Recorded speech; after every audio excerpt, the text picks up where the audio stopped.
Yo banda, moje ime je Klemen, gledate kanal Moje skromno mnenje in danes bom govoril o nogometu.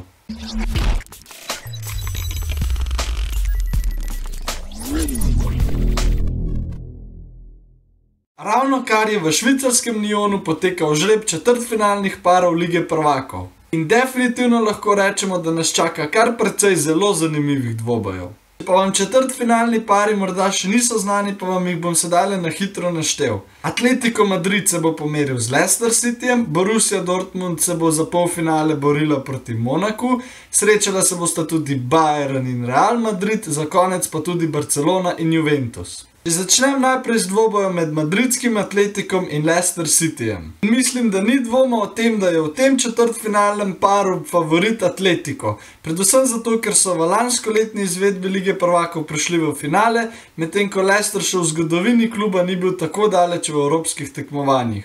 In razlika med obema kluboma se razločno vidi tudi v kadru igralcev.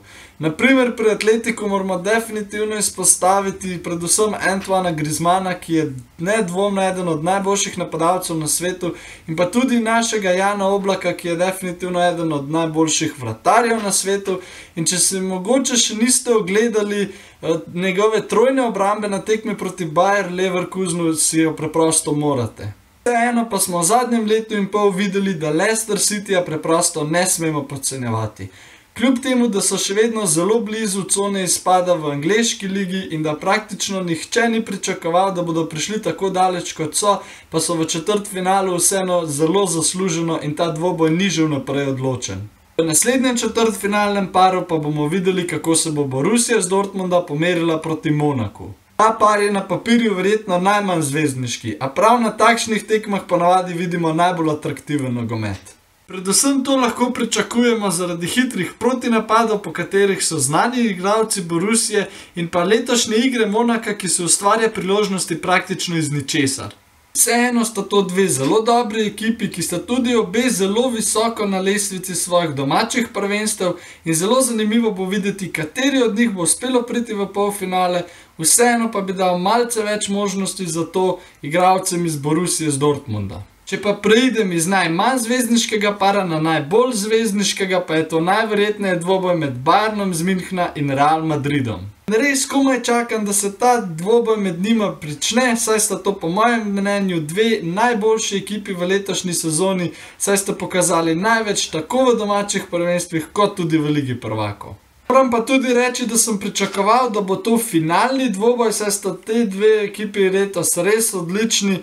In vseeno sem pa zadovoljen, da jih bomo vsaj videli igrati skupaj, pa tudi če že v četrtfinalu. Prav zato pa se mi zdi zmagovalca v tem dvoboju skoraj nemogoče napovedati, ampak vseeno bi dal malce prednosti Bayernu, saj se mi zdijo za odtenek bolj konstantni od Špancev.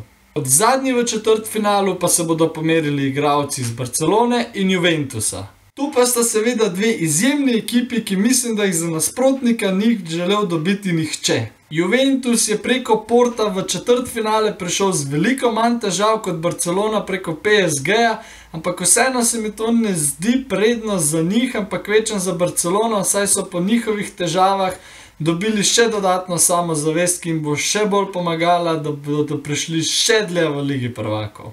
In res bo zelo zanimivo videti, kateri ekipi bo uspelo izločiti svoje nasprotnike, predvsem zato, ker vemo, da Barcelona blesti v napadu, medtem ko Torinčani blestijo v obrambi, tako da mislim, da bo ta dvoboj odločala sredina igrišča, kjer pa bi dal malce prednosti igralcem Juventusa. Vseeno pa ne smemo pozabiti na samozavest, ki jo imajo Katalončani, in mislim, da jih prav ta samozavest zna peljati do polfinala.